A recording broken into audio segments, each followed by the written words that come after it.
I'm here in Istanbul, which is one of my favorite places in the world, and the date is February 2014, which will go down, I think, as a very significant period in this country's life. Now, in the early 2000s, we saw a big crisis in Turkey with a huge fall in the currency. The IMF stepped in and imposed all kinds of austerity measures. And so when the global crisis hit in 2009-10, Turkey was actually very well placed to withstand the shocks. They were well positioned with low debt, a relatively stable economy, and did very well and recovered pretty briskly as a result. And through 2012 to 2013, the economy was growing well. Now, 2014, overheating, interest rates rising, currency falling. We've had the Federal Reserve look like they're going to stop this business of printing money. They're going to taper it off, this process of quantitative easing.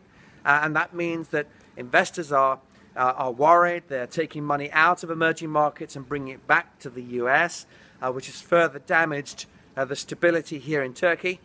But you know what? These things shake out, and we will find that as the Turkey currency falls against a basket of other currencies, that Turkish exports become more competitive. It will provide a stimulus and so on. But it doesn't help very much if you are experiencing major short-term pain in the process of transition, which many businesses are right now.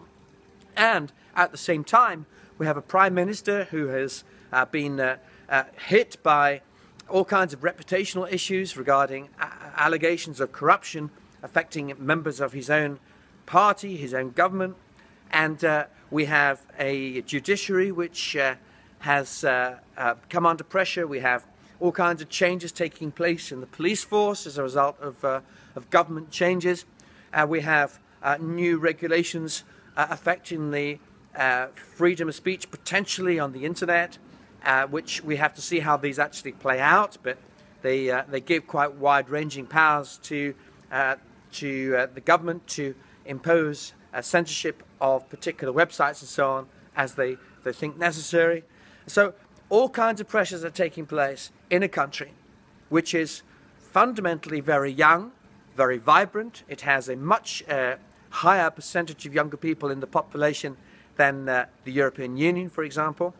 A country which has a whole stack of very interesting and entrepreneurial large corporations, many of which are family owned.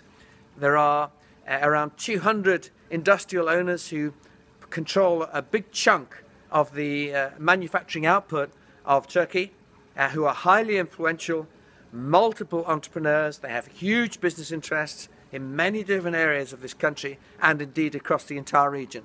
And of course, in addition to that, Turkey itself is placed in such a fascinating strategic crossroads between East and West, North and South, at an interface between different kinds of ancient civilizations and cultures, Christian, Muslim, and so on.